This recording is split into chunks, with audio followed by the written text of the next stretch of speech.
Salut tout le monde, on regarde ensemble notre premier exemple du chapitre 3, l'exemple 3.1. C'est notre premier exemple où on va vraiment calculer de l'interférence constructive et destructive. On a la peine de faire une vidéo super détaillée pour faire cet exemple-là parce que l'important c'est pas juste d'être capable de comme trouver la valeur numérique de la réponse si on demande une longueur d'onde. C'est vraiment important d'être capable de visualiser pourquoi il y a des endroits où est-ce qu'il y a de l'interférence constructive ou destructive, puis qu'est-ce que la longueur d'onde de l'onde a à voir dans tout ça.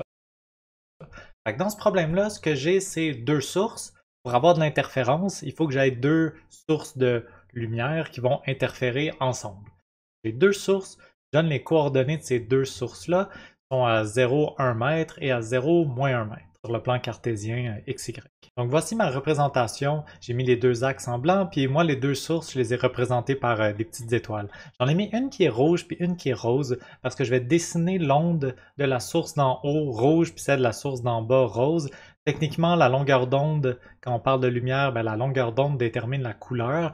Fait que ça n'aurait pas de sens d'avoir deux fois la même longueur d'onde avec des couleurs différentes, mais que ça soit visuellement plus facile à suivre, j'ai mis des couleurs différentes pour les deux ondes. Dans la première partie du problème, dans le A, le récepteur qui est au point P, fait que la personne ou l'endroit qui va recevoir la lumière est au point P qui est à la position 5 mètres sur l'axe des X et 0 en Y. La première question à laquelle on veut répondre, c'est quel type d'interférence va être perçu au point P, constructive, destructive ou aucune des deux, un scénario intermédiaire, puis est-ce que ça dépend de la longueur d'onde, fait qu'est-ce qu'il y a des longueurs d'onde spécifiques qui vont faire en sorte qu'il y a de l'interférence constructive ou destructive au point P. J'ai préparé une animation pour qu'on soit capable de voir qu'est-ce qui se passe. J'ai deux sources d'ondes. Je vais utiliser un petit peu le même effet que ce que j'ai utilisé dans la section 1.13 pour l'effet Doppler. Je vais représenter les ondes par des fronts d'ondes. Chaque source va émettre des ondes comme de façon circulaire. Ça, c'est des ondes sinusoïdales qui se déplacent dans toutes les directions. Et les fronts d'ondes, les cercles concentriques centrés sur la source, correspondent aux endroits où il y a les maximums de la fonction sinus. Je vais avoir des cercles concentriques autour de ma source rouge, la source numéro 1, et de ma source rose, la source numéro 2. On regarde qu'est-ce qui se passe pour une longueur d'onde arbitraire que j'ai choisie.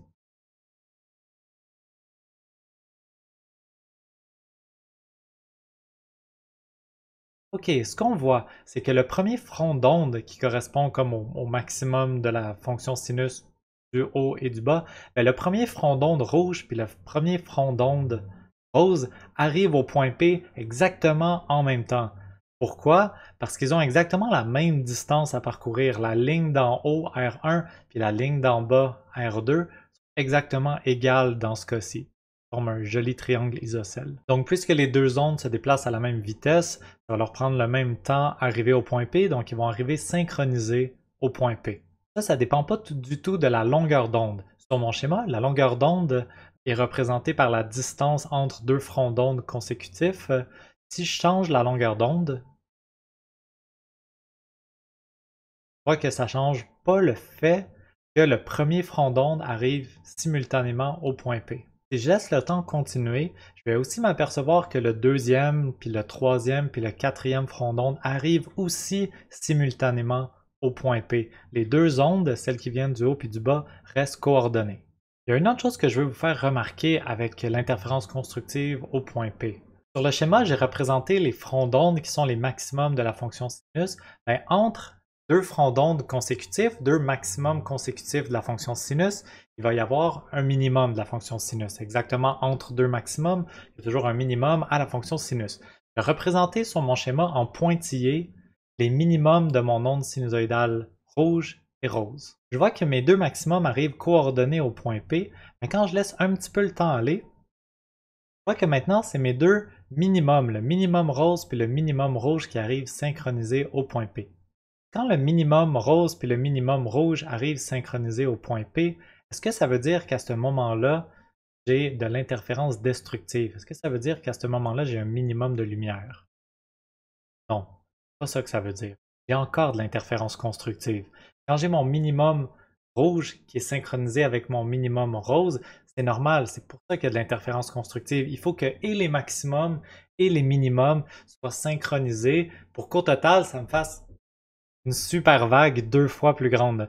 Et les maximums et les minimums sont synchronisés. Il ne faut pas confondre le minimum de l'onde sinusoïdale avec un minimum d'intensité lumineuse. Minimum d'intensité lumineuse, ça veut dire une onde lumineuse résultante qui a une amplitude de 0. Au point P, j'ai une amplitude très grande parce que j'ai des très grands maximums, la somme des deux maximums, j'ai des très bas minimums. C'est ça qui fait une super grande amplitude. Je vais juste prendre la peine de vraiment faire la distinction ici. Pour avoir de l'interférence destructive, il faudrait qu'une onde soit à son maximum, puis que l'autre soit à son minimum, puis là j'aurais de l'interférence destructive. Donc, la réponse à la question quel type d'interférence est-ce qu'on a au point P, c'est de l'interférence constructive. Est-ce que ça dépend de la longueur d'onde? Non. Mathématiquement, si je voulais calculer ça, pour être capable de déterminer quel type d'interférence j'ai, il faut que je calcule la différence de marche, le delta. Et ensuite, je vais prendre ce delta, et je sais que si le delta est égal à un multiple entier de la longueur d'onde, j'ai de l'interférence constructive. Si un multiple demi-entier de la longueur d'onde, j'ai de l'interférence destructive. Dans ce cas-ci, je calcule la différence de marche, R2 moins R1, ça donne simplement 0. Je n'ai pas vraiment besoin de calculer les deux hypoténuses de mon triangle pour remarquer géométriquement que ces deux lignes ont exactement la même longueur. Donc la différence de marche, c'est 0. Les deux ondes ont exactement le même trajet à parcourir, il n'y a pas de différence de marche. Ça va toujours correspondre à de l'interférence constructive. Si la différence de marche est 0, les ondes arrivent synchronisées, vont produire de l'interférence constructive. Ok, c'est tout pour le point P. Maintenant, on passe à la deuxième partie de la question, le B. La deuxième partie de la question, c'est le même principe, sauf que cette fois, on s'intéresse au point Q, qui est à la position 5 mètres en X, mais maintenant 3 mètres en Y. Ici, ce qu'on veut savoir, c'est quelle longueur d'onde spécifique produisent de l'interférence constructive pour la question B et destructive pour la question C au point Q. Je commence juste par laisser aller l'animation avec une longueur d'onde arbitraire, on regarde qu'est-ce qui se passe. Et ce que je vois maintenant, c'est que puisque le point Q est beaucoup plus proche de la source rouge que de la source rose, c'est sûr que le premier front d'onde de la source rouge va arriver en premier. Il n'y a rien qu'on peut faire pour ça. Peu importe la longueur d'onde, ça ne change rien. Le premier front d'onde rouge va arriver en premier au point Q. Donc juste avec l'état du dessin en ce moment, je ne peux pas dire est-ce que j'ai de l'interférence constructive ou destructive. C'est impossible d'avoir une différence de marche de 0. Il y a une différence de marche non nulle. C'est sûr que l'onde rose va arriver en retard. Ça, c'est certain. Je ne peux pas avoir une différence de marche de 0 dans ce problème-là. Donc, je vais laisser aller le temps. Je vais laisser mon onde rose, je vais laisser mon premier front d'onde rose arriver au point Q. Maintenant, je regarde ça. Et je vois que mon front d'onde rose n'est pas synchronisé avec un front d'onde rouge. Le maximum de l'onde rose en ce moment, il est au point Q, puis j'ai pas un maximum de mon onde rouge. Ça va dépendre de la longueur d'onde. Si je varie doucement la longueur d'onde de l'onde rouge, en fait des deux ondes, je vois que pour cette longueur d'onde spécifique-là, ça donne que le premier front d'onde rose arrive exactement synchronisé avec le deuxième front d'onde rouge. Ça veut dire que le premier maximum rose arrive en même temps que le deuxième maximum rouge. On s'en fout de ça. Ce qui est important, c'est que maximum rose arrive en même temps que maximum rouge. Ça produit de l'interférence constructive. Donc, dans le scénario que je vois avec la longueur d'onde spécifique que j'ai représentée sur mon schéma en ce moment, j'ai de l'interférence constructive. Si je laisse aller l'animation, ce que je vais voir, c'est que le prochain maximum rouge et le prochain maximum rose vont encore arriver synchronisés. On regarde ça. Voilà. Je vais ramener mon dessin à ce que c'était auparavant. Et maintenant, je vais essayer de déterminer vraiment c'est quoi cette longueur d'onde spécifique-là avec un schéma. Je vais commencer par faire disparaître mes fronts d'onde puis juste regarder ma ligne R1 et R2. Sur le schéma, je vois maintenant que clairement la ligne R2 est beaucoup plus grande que la ligne R1. Donc, je peux représenter ma différence de marche. Je vais me tracer une petite ligne en orange comme ça, qui vient fermer mon triangle isocèle. Les deux segments inclus dans le triangle sont égales, et le petit bout qui dépasse en bas, que je dessine en bleu pâle, ça c'est la différence de marche, ça c'est la distance supplémentaire que l'onde rose doit parcourir. Calculer cette distance-là, c'est très facile, ça ne dépend pas du tout de la longueur d'onde, ça dépend vraiment juste des propriétés géométriques du problème. J'ai la position de ma source 1, 2, puis de mon point Q, je suis capable de calculer les deux hypoténeuses puis de faire la différence entre les deux. Donc la ligne du haut mesure 5,39 mètres et la ligne du bas mesure 6,40 mètres.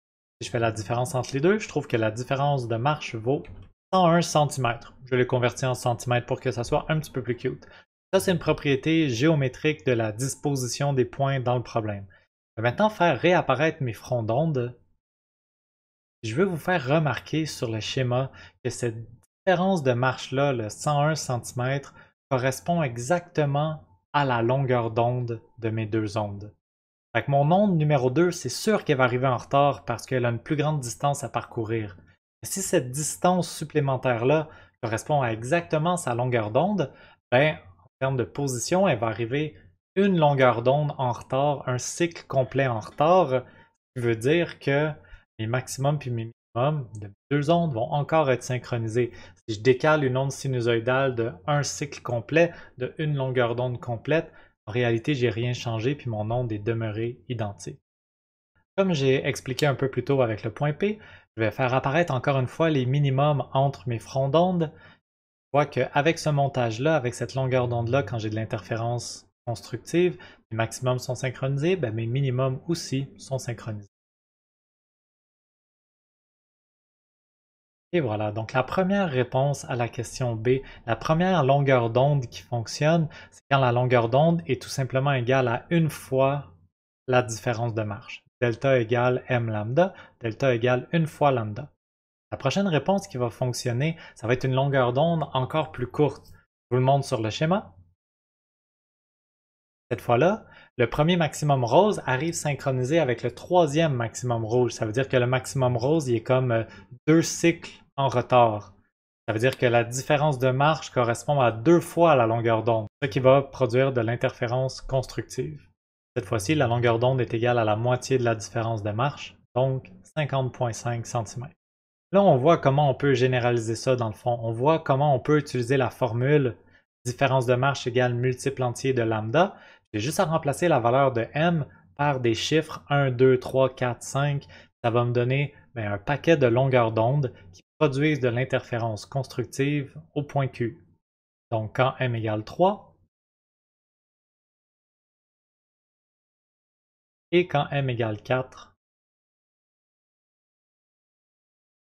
Et ça répond à la question quelles sont les quatre plus grandes longueurs d'onde qui vont produire de l'interférence constructive au point Q. Il nous reste une dernière sous-question à répondre. On va encore s'intéresser au point Q, mais cette fois, on veut produire de l'interférence destructive. Je vais faire apparaître encore une fois les pointillés entre mes fronts d'onde pour qu'on soit capable de voir et les maximums et les minimums des ondes sinusoïdales produites par la source 1 et par la source numéro 2. Et pour avoir une interférence destructive, il faut que le maximum d'une onde corresponde au minimum de l'autre. Regardons ça sur le schéma. Ok, j'ai mon premier front d'onde rose qui est arrivé au point Q. Mon premier front d'onde rose, je vais vouloir qu'il corresponde au minimum de la fonction sinusoïdale rouge. Je vais ajuster ma longueur d'onde. Et voilà. Quand je fais mon calcul ici, il faut que la différence de marche corresponde à une demi-longueur d'onde. La distance entre un max et un min d'une fonction sinus, c'est la moitié de la longueur d'onde. Ici, la différence de marche, c'est une demi-lambda. Donc, la longueur d'onde, c'est deux fois la différence de marche, 202 cm. Pour trouver la prochaine qui va fonctionner, la prochaine longueur d'onde qui va fonctionner, faire la même chose, sauf que cette fois-là, il faut que mon onde rose arrive un demi-cycle en retard plus un cycle, donc un cycle et demi en retard. On regarde sur le schéma. Et voilà, mon onde rose est arrivée un cycle et demi en retard, donc la différence de marche correspond à 1,5 lambda. Je peux isoler lambda dans l'équation pour calculer la longueur d'onde qui fonctionne. On se rappelle que l'équation générale, c'est différence de marche égale m plus une demi lambda. Ici, c'est facile d'oublier la valeur m égale 0 dans ce problème-là. La première réponse qu'on a trouvée, c'était quand m était égal à 0 puis delta égale une demi lambda. Ensuite, 1,5 lambda, les prochaines valeurs vont être 2,5 lambda et 3,5.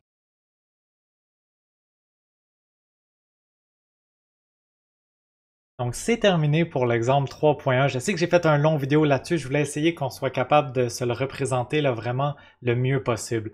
Si un peu plus tard dans les exercices que vous êtes en train de faire, vous avez encore de la difficulté à bien visualiser qu'est-ce qui se passe, revenez écouter cette vidéo-ci. Je suis sûr que ça va aider à vous débloquer pour un paquet d'exercices du Séguin. Merci d'avoir écouté. On se revoit dans la prochaine vidéo.